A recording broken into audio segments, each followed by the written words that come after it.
आप अपने सुख के लिए सब करते हैं, केवल कीर्तन नहीं करते घर पे, इसलिए आपके घर में सारा कुछ बेकार हो जाता।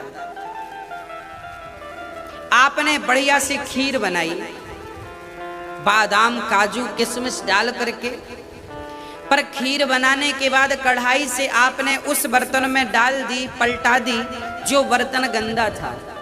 भाई आपका पात्र, आपका भगोना भगोनी तपेली गंदी है, धूल मिट्टी भरी है, उस पर आप घी पलट दोगी तो खीर कैसी हो जाएगी। कितना भी अच्छा स्वाद था, पर वो धूल मिट्टी लगी तो उसका स्वाद बेकार हो गया कि नहीं, अब वो खाने लायक है कि नहीं। उसी प्रकार आपके घर में कितना भी धन हो, कितने भी आप ऐशो आराम की जिंदगी जी रहे हैं, पर आपके घर में जब तक साफ सफाई नहीं होगी तब तक आपका वो सुख उस धूल मिट्टी में मिलकर वो सुख भी दुखमय हो जाएगा। खीर धूल मिट्टीमय हो गई, खराब हो गई, आपका सुख भी दुखमय हो जाएगा यदि आपने अपने घर को साफ सुथरा नहीं रखा। घर साफ सुथरा करेंगे, चित्त को साफ सुथरा कैसे करेंगे? बोले साबुन लगाने से नहीं, गंगा नहाने से नहीं, आपको चित्त को शुद्ध करना हो, मन को शुद्ध करना हो तो केवल संकीर्तन ही है। कलयुग केवल नाम आधारा, सुमरी सुमरी नर उतर ही पारा। क्या फायदा? एक आदमी से हमने कहा कि भैया रोज कीर्तन किया करो आधा घंटे, रोज सीताराम राधे श्याम सीताराम सीताराम राधे श्याम नारायण जपा करो। बोले महाराज जी क्या फायदा होगा? हमने कहा तुम बीड़ी पीते हो, इससे क्या फायदा है? तंबाकू खाते हो, इससे क्या फायदा है? अरे तंबाकू तुम बिना फायदे की खा सकते हो, बीड़ी बिना फायदे की पी सकते हो, तो भगवान का नाम बिना फायदे के क्यों नहीं जप सकते? जप के तो देखो, फायदा तुम्हें पता चल जाएगा कि फायदा। अरे मैं कहूँ कि कीर्तन करने से फायदा है तो शायद आपको समझ में ना आए, पर आप करके देख लेंगे तो आपको समझ में आ जाएगा। रिस्पॉन्स सामने होगा, प्रत्यक्ष को प्रमाण की जरूरत नहीं पड़ती। प्रत्यक्षम किम प्रमाणम। इसलिए आप ये मत देखिए कि आपका फायदा, कीर्तन करने लग जाएंगे फायदा ऑटोमेटिक आपकी आंखों से आपको दिखने लग जाएगा। रोज 15 मिनट माँ पिता बेटी बेटा बच्चे सबको बिठाइए और प्रेम पूर्वक संकीर्तन करिए। हाँ, रोज संकीर्तन करिए और कहिए कि प्रभु ये जो लगन लगी है ये ना टूटे, है ना। लागी लगन मत तोड़ना हो, लागी लगन मत तोड़ना, हरि जी मोरी लागी लगन मत तोड़ना। दोनों हाथ उठा के भगवान के चरणों में लगन लगाते हैं।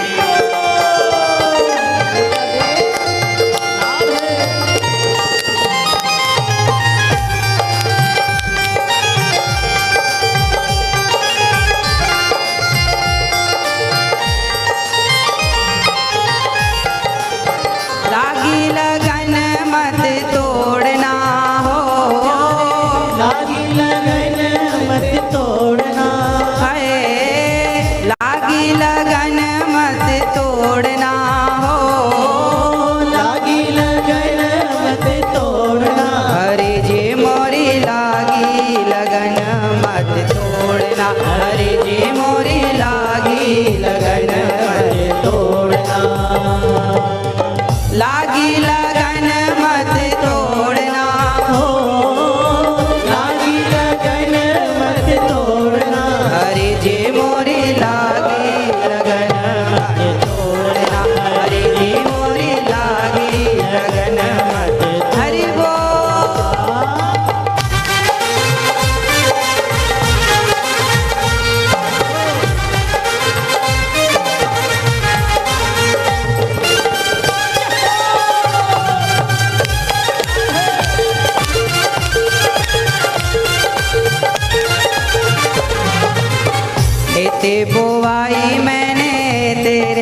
तेरे नाम की।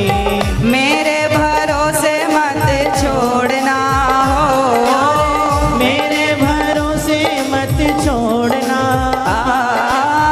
मेरे भरोसे मत छोड़ना हो, मेरे भरोसे मत छोड़ना। हरे जे मोरी लागी लगन मत तोड़ना, हरे जे मोरी लागी लगन मत तोड़ना।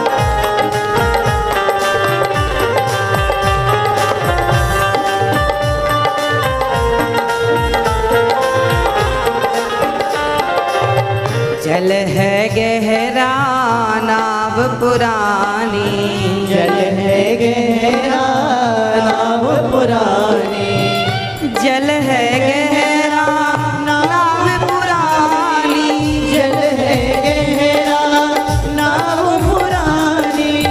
हे कन्हैया, जिस नाव पर हम बैठे हैं वो पुरानी हो गई है और जल बहुत गहरा है। यदि बचा सकता है कोई हमें तो केवल आप हैं, नहीं तो हम तो डूब जाएंगे।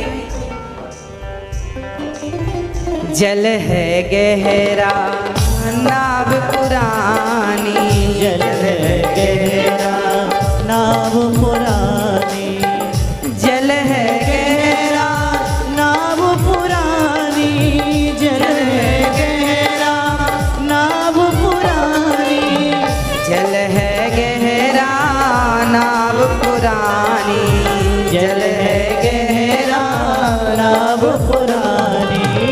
बीच भंवर मत छोड़ना है, बीच भंवर मत छोड़ना, ओ बीच भंवर मत छोड़ना हो, बीच भंवर मत छोड़ना। हरे जे मोरी लागी लगन मत तोड़ना, हरे जे मोरी लागी लगन मत तोड़ना, हरे जे मोरी लागी लगन मत तोड़ना, प्रभु जी मोरी लागी लगन मत तोड़ना।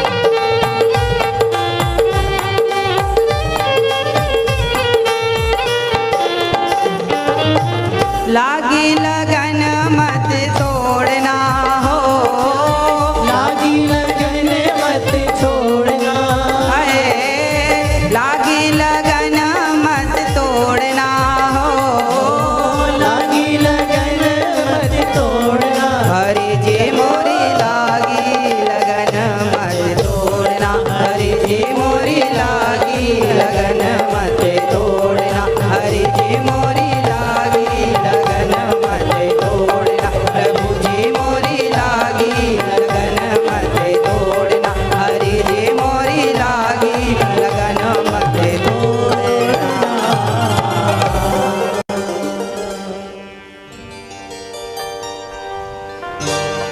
खेती बोवाई मैंने तेरे नाम की, ब्याज पे ब्याज मत जोड़ना हो,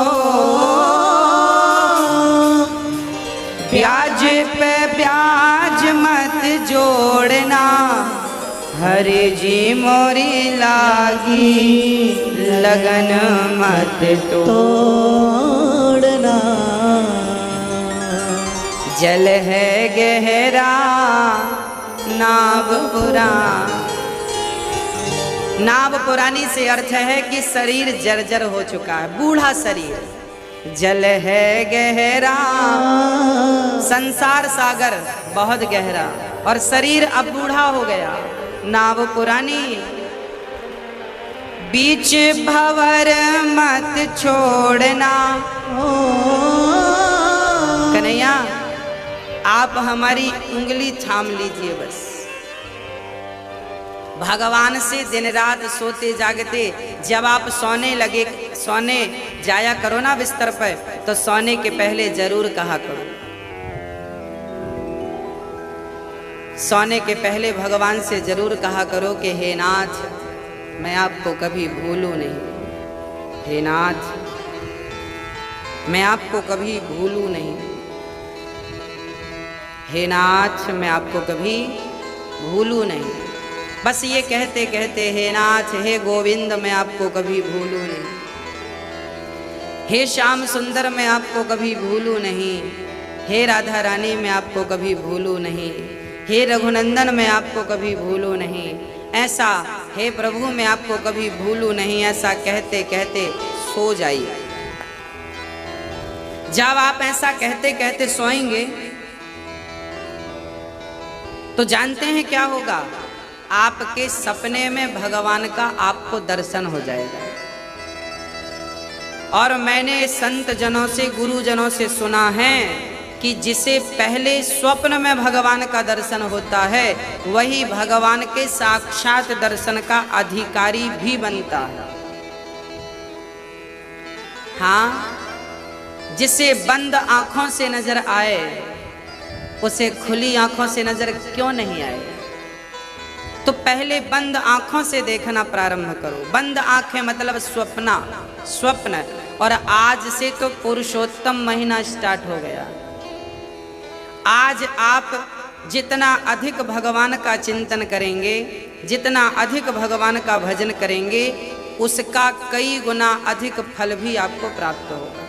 क्योंकि इस महीने की विशेषता यह है कि ये महीना 3 वर्ष में एक बार आता, हर साल नहीं आता। ये इस महीने में भजन पूजन जितना कर सको उसका फल करोड़ों गुना है। तो हमें अधिक से अधिक पुण्य करना चाहिए। स्नान, तीर्थों का दान, पूजा पाठ, चिंतन, शुभ काम, शुभ कर्म अच्छे से अच्छे करो। वैसे भी आप अच्छे से अच्छे कर्म कर रहे हैं। भगवान का चिंतन, अधिक से अधिक कथा श्रवण और चिंतन। सुखदेव जी से राजा परीक्षित ने कहा, गुरुदेव, भगवान ये सृष्टि, ये प्रपंच क्यों बनाते हैं? तब कहा कि भगवान तो बच्चों की तरह खेलते हैं। जैसे रेत के ढेर पर बैठकर बच्चा एक घर बनाता है, उसमें खेलता है, उसका मन होता है तो एक लात मारता है घर पर और चला जाता है। आपने भी कभी रेत के ढेर पर अपना घर बनाया होगा, छोटा सा, खेल खेल में बच्चों की तरह। हम भी बचपन में खेलते थे, पांव रख के रेत के ढेर में बहुत सारी रेत रखते थे, दबाते थे, पांव निकाल लेते थे, घर बन जाता था, खेलते थे, फिर लात मार के वापस आ जाते थे। बस वही भगवान का काम है। ये भगवान ये दुनिया को बनाते हैं, उसमें खेलते हैं, जब उनका मन होता है प्रलय कर देते। अब आप प्रश्न करेंगे, महाराज जी भगवान ऐसा क्यों करते हैं? इस क्यों का उत्तर इस दुनिया में किसी के पास नहीं। हाँ, इस क्यों का उत्तर ना वेदों के पास, ना पुराणों के पास, ना तो किसी के पास। ये भगवान की अपनी मर्जी है। उनसे कौन पूछे कि ऐसा क्यों करते हो? भगवान अपने आनंद के लिए करते हैं। हम लोग भी जब छोटे थे ना, आपसे भी मैं एक प्रश्न कर रहा हूं, उस क्यों का जवाब यदि आपने दे दिया तो फिर मैं भी अपने इस क्यों का जवाब दे दूंगा। आप यदि दे सको तो दो। एक प्रश्न पूछता हूं, उस प्रश्न का उत्तर आप कभी नहीं दे पाओगे, ये पहले ही बोल रहा हूं। अब प्रश्न सुनो। जब हम छोटे थे, हमारे टाइम पर ना बैलगाड़ियां ज्यादा चलती थी। गांव में एक ट्रैक्टर हुआ करता था, जब गांव से ट्रैक्टर जाता था ना तो हम लोग ट्रॉली पर लटक जाते थे पीछे। ट्रैक्टर चलाने वाले को पता नहीं चलता था कि हम लटके हैं, लटक जाते थे। बैलगाड़ी जाए तो बैलगाड़ी के पीछे लटक जाते थे नीचे की तरफ, और लटके लटके बहुत दूर चले जाते थे।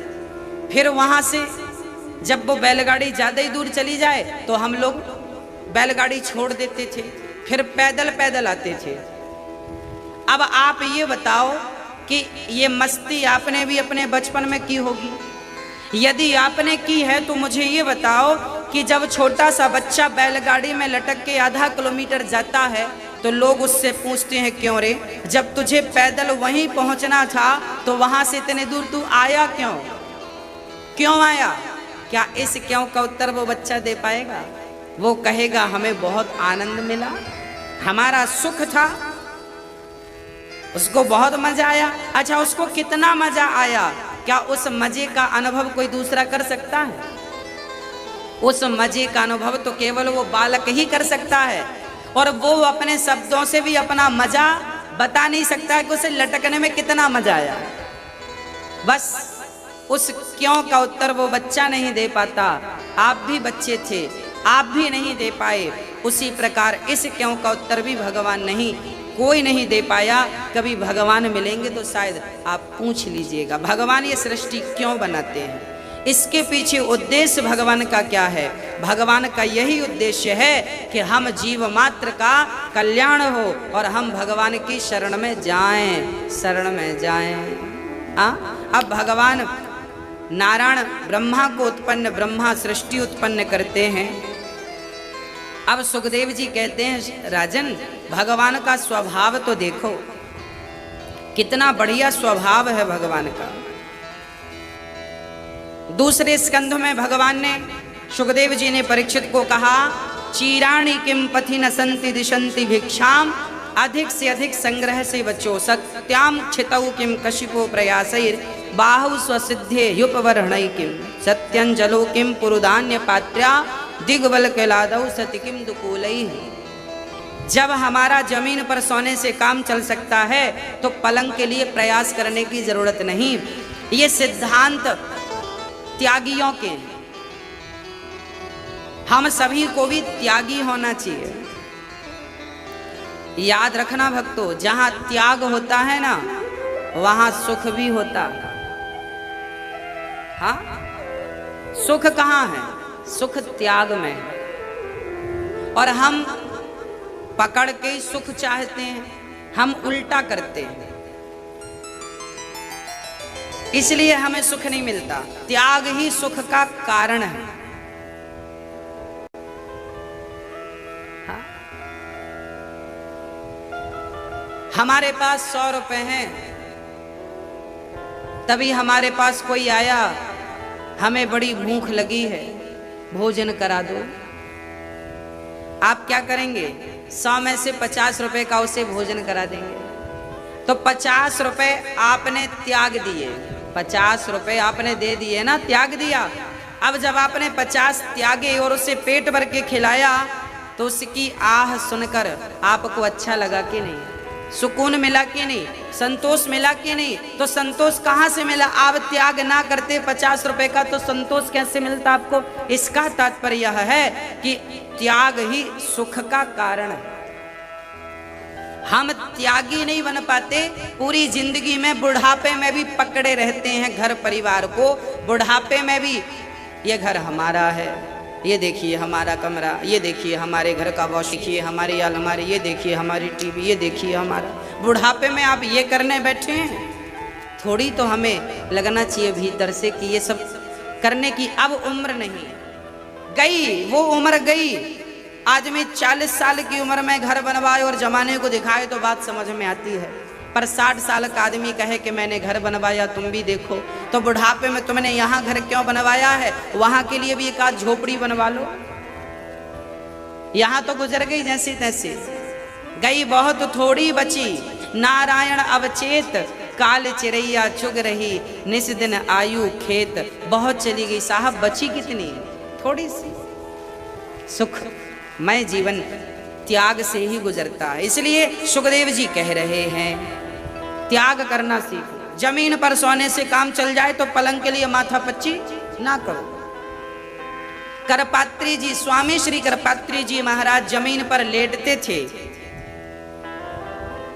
किसी ने कहा तकिया तो रख लो, बोले जमीन पर लेट जाते हैं, सिराने हाथ रखते हैं, हम तो अपना तकिया बिस्तर हमेशा साथ रखते हैं। यही हमारा तकिया है, यही हमारा बिस्तर। आकाश हमारा कम्बल है, पृथ्वी हमारा गद्दा है, बस पड़े रहो। अधिक संग्रह के चक्कर में नहीं पड़ो। जिसने संग्रह किया उसे बहुत कष्ट उठाना पड़ा। जरूरत से ज्यादा अमृत भी नुकसानदायक होता है। अति सर्वत्र वर्जयेत।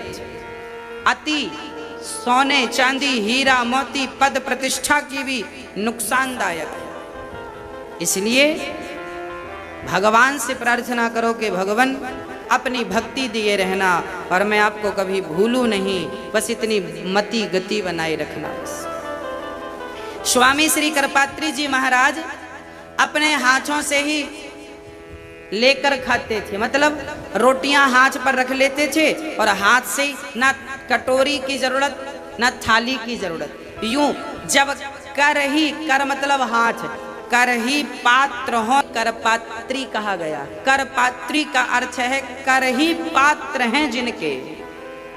स्वामी श्री करपात्री जी महाराज वही है जिन्होंने कहा था, जिन्होंने नारा दिया था, धर्म की जय हो, अधर्म का नाश हो, प्राणियों में सद्भावना हो, विश्व का कल्याण हो, गौ माता की जय हो, गौ हत्या बंद हो, सत्य सनातन धर्म की जय हो। ये सारे नारे देने वाले श्री करपात्री जी महाराज। कितनी विडंबना है, क्यों? हमें ये तो याद है कि तुम मुझे खून दो, मैं तुम्हें आजादी दूंगा। अच्छी बात है, ऐसे महापुरुषों को हमें याद रखना चाहिए जिन्होंने अपना बलिदान दे दिया है राष्ट्रभक्ति में। पर हमें स्वामी श्री करपात्री जी की कुर्बानी को भी नहीं भूलना चाहिए। संतों का भी बलिदान हमें याद रखना चाहिए। लड़ते लड़ते मर गए। अरे गुरु गोविंद साहब का नाम सुना होगा आपने? हाँ, जब श्री गुरु गोविंद साहब के 2 बच्चों को दीवार पर चुनवा दिया गया, माता दौड़ी दौड़ी आई, देखो आपके 2 सपूतों को इन्होंने दीवार में चुनवा दिया, जिंदा दीवार में चुनवा दिया। तब गुरु गोविंद साहब ने मुस्कुराते हुए कहा, थारी पगली क्यों रोती है? तेरे 2 बच्चे मरे तो क्या हुआ, देख तेरे हजारों बच्चे अभी जिंदा हैं। ये सारा भारत तेरे बच्चों से तो भरा है, सब तेरी तो हैं। वाह, ऐसे महान संतों की कुर्बानियां भला हम कैसे भूल जाएं। ऐसे महान संत जो हमारे लिए लड़ गए, हमारे सनातन संस्कृति के लिए लड़ गए, धर्म की रक्षा के लिए लड़ गए, ऐसे महान विभूतियों को हम क्यों भूल जाएं, कैसे भूल जाएं। त्याग ही जीवन का सबसे बड़ा सुख है। अब आप देख लीजिए कि आप कितना त्याग सकते हैं। आप जितना अधिक त्याग सकते हैं, आप उतने अधिक सुखी रह सकते हैं। श्री सुखदेव भगवान कहते हैं, राजन, जिसे लक्ष्मी की चाहत हो वो माया देवी की उपासना करे, जिसे तेज की चाहत हो वो अग्नि की उपासना करे। एक एक देवता एक एक सिद्धि को देने वाला है। पर अकामा सर्व कामो वा मोक्ष कामा उदारधि। एक नारायण की कोई शरण ग्रहण कर ले तो उनकी शरण ग्रहण करने के बाद संसार का ऐसा कोई सुख नहीं है जो प्राप्त ना हो जाए। यहाँ वहाँ दर दर की ठोकर खाना अच्छा नहीं। एक गोविंद की शरण में आ जाओ, सब कुछ प्राप्त हो जाएगा, है ना। इसलिए भगवान ही सब कुछ देने वाले हैं। भगवान का स्वभाव कैसा है? किसी ने कहा कि भगवान मैत्रेय जी से विदुर जी ने प्रश्न किया कि भगवान का स्वभाव कैसा है। सूत जी से शौनकादि ऋषियों ने प्रश्न किया और परीक्षित ने सुखदेव भगवान से प्रश्न किया कि भगवान का प्रभाव तो इतना बड़ा है। भाई हमें पता है कि आपका प्रभाव बहुत है, आपके नाम का डंका बजता है, पर हमें ये भी तो डर लगता है कि भाई जिसका प्रभाव इतना है उसका स्वभाव कैसा होगा। हम किसी से आपसे मिलने आए तो आप हमसे मिलोगे कि नहीं, क्योंकि आपका प्रभाव बड़ा है। अब स्वभाव तो मिलने से ही पता चलता है, प्रभाव तो दूर से दिख जाता है, पर स्वभाव तो मिलने से ही पता लगता है। तब भगवान श्री सुखदेव जी ने कहा, राजन देखो बात ऐसी है। एक बार भगवान विदुरानी के घर चले गए थे, उनके स्वभाव का परिचय देने लगे। स्वभाव कैसा है? एक बार भगवान शांति दूत बनकर जा रहे थे। जब भगवान द्वारिका से शांति दूत, अच्छा मैं आपको पूरी बात घटना सुनाऊं। जब भरी सभा में द्रौपदी की साड़ी खींची, उसके बाद जुआ में सब कुछ हारने पर पांडवों को 12 साल का वनवास और 1 वर्ष का अज्ञातवास। जब पांडवों का वनवास और अज्ञातवास पूरा हुआ, तब 5 पांडव द्रौपदी के सहित द्वारिका पहुंच गए और द्वारिका में श्री कृष्ण से भेंट करते हैं। भगवान श्री कृष्ण कहते हैं, युधिष्ठिर जी बड़े भैया आप चिंता ना करो, आपका अधिकार दिलाने मैं जाता हूं। देखिए भगवान भक्त को भक्त का अधिकार दिलाते हैं। भगवान पांडवों को अधिकार दिलाने के लिए स्वयं शांति दूत बनकर जाने लगे। मेरा भक्त अधिकार से वंचित ना रह जाए। शांति दूत जब रथ पर चढ़कर शांति दूत बनकर जाने लगे तो द्रौपदी रथ के सामने खड़ी हो गई और द्रौपदी ने अपने बाल दिखाए, कन्हैया देख रहे हो मेरे बाल? भगवान बोले तुम्हारे बालों में ऐसा क्या है देखने लायक? द्रौपदी ने कहा मैं अपने बाल ना बांधने की प्रतिज्ञा ले चुकी हूं। क्यों? जब दुशासन ने द्रौपदी के बाल पकड़े, उस समय द्रौपदी ने प्रतिज्ञा ले ली थी कि जब तक मैं दुशासन के रक्त से अपने केसों को धुल नहीं लूंगी, तब तक मैं इन बालों को बांधूंगी नहीं। तो द्रौपदी ने बाल दिखाए, कन्हैया शांति दूत बनकर जा रहे हो और कहीं संधि हो गई तो मेरे बाल तो जीवन भर खुले रह जाएंगे। भगवान बोले ना ऐसी कोई बात नहीं है, मैं जा जरूर रहा हूं, पर विश्वास मुझे है कि वो दुर्योधन समझने वाला। अच्छा एक बात बताओ, जिसे भगवान समझाए वो ना समझे? हाँ, ये दास अनिरुद्ध कथा सुनाता है ना, तो आप में से बहुतों को समझ में आ जाती है। आप समझ भी जाते हैं और आप अपने मार्ग को ठीक भी कर लेते हैं। अब विचार करो कि जहां भगवान समझाएं वहां किसी समझ में नहीं आए। जब राम जी ने बाली को मारा, तब बाली की पत्नी तारा रोती रोती आ गई, मेरे पति को मार दिया, मेरे पति को। तब राम जी ने तारा को तुरंत समझा दिया, है ना? समझा दिया कि नहीं? छिद जल पावक गगन समीरा, पंच रचित अति अदम शरीरा, जीव नित्य के ही लगी तुम रोवा। ए तारा क्यों रोती है? बोले मेरे पति मर गए। बोले पति तो तेरे सामने पड़ा है, कहाँ मर गया? पड़ी तो है लाश, ले जा, पति तो सामने है। मरा कौन? बोले आत्मा निकल गई। आत्मा तो कभी मरती नहीं, निकल के गई है, दिव्य ज्योति है, जहां से आई समा गई। मरा कौन? कोई नहीं। इतना कहा, तारा को ज्ञान आ गया, रोना धोना बंद, भगवान को प्रणाम करती है, खुशी।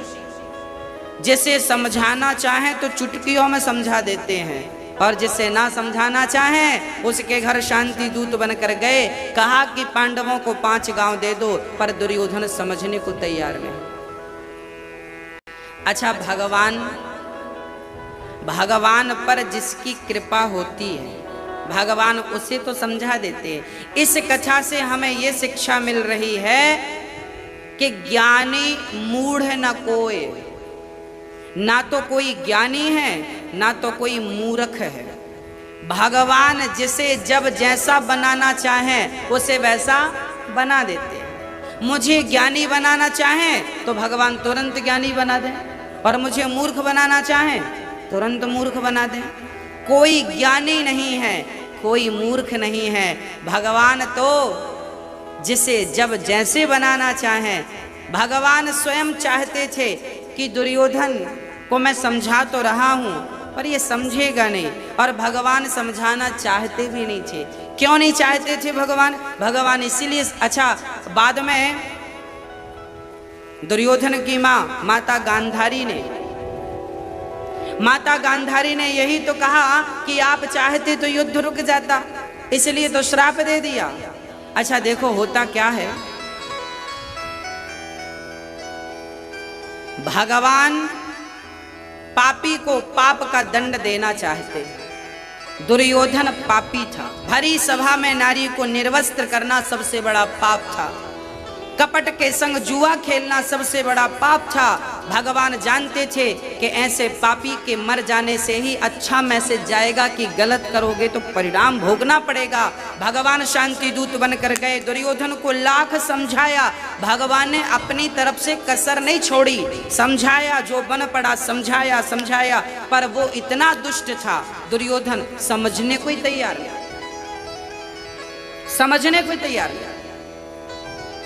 जब नहीं समझा, भगवान ने कहा कोई बात नहीं, अब सर्वनाश का समय नजदीक है, कहा भोजन कर लो। भगवान ने कहा भोजन नहीं करेंगे। अब भगवान के स्वभाव को देखिए, भगवान दुर्योधन के घर नहीं विदुरानी के घर गए, और वहाँ विदुरानी ने भगवान को बिठाकर जब छिलके खिलाए तो भगवान ने ना जात ना पात ना ऊंच ना नीच देखा और छिलकों का भोग लगा लिया। वाह, भगवान विदुरानी को हृदय से लगाते, विदुरानी के घर जाकर छिलकों का भोग लगाते हैं, साग खाते हैं। इसका तात्पर्य क्या है? भगवान ये कहना चाहते हैं कि देखो मेरी दृष्टि में कोई छुआछूत नहीं, कोई ऊंच नीच नहीं। हमारे भारत में भी जो छोटे बड़े की भावनाएं खड़ी हैं, ऊंच नीच की भावना और जात पात की जो दीवारें खड़ी हैं, इस दीवार को भगवान ने भी तोड़ना चाहा, पर बहुत सारे लोग हैं इसे तोड़ने को तैयार नहीं। प्रिय भक्तों, मैं केवल ये मानता हूँ कि जब भगवान से कभी पूछा जाता है ना कि प्रभु आप ही बताओ, आप किसे ज़्यादा प्यार करते हैं, हिंदू को, मुसलमान को, सिख को, ईसाई को, ब्राह्मण को, क्षत्रिय को, वैश्य को, शूद्र को, आप बताइए आप किसे ज़्यादा प्यार करते हैं, पुरुषों को या स्त्रियों को या बच्चों को, किसे? तब भगवान ने कहा मेरा तो केवल भक्तों से भक्ति का संबंध है, जो मुझसे भक्ति का रिश्ता रखता है वो मेरा है। वो किसी भी जात का और किसी भी धर्म का हो, जो भक्ति का रिश्ता रखता है। भगवान कौन सा रिश्ता मानते हैं? केवल भक्ति का रिश्ता। आपके अंदर भक्ति है तो आप किसी जात के हों, किसी धर्म के हों, क्या फर्क पड़ता है? भगवान को भक्ति चाहिए, और दुर्योधन तो भक्ति से विमुख था, भोजन नहीं किया, विदुरानी के छिलके खाए, दुर्योधन की मेवा त्यागी, साग विदुर घर खाई, सबसे ऊंची प्रेम सगाई। भगवान ने आज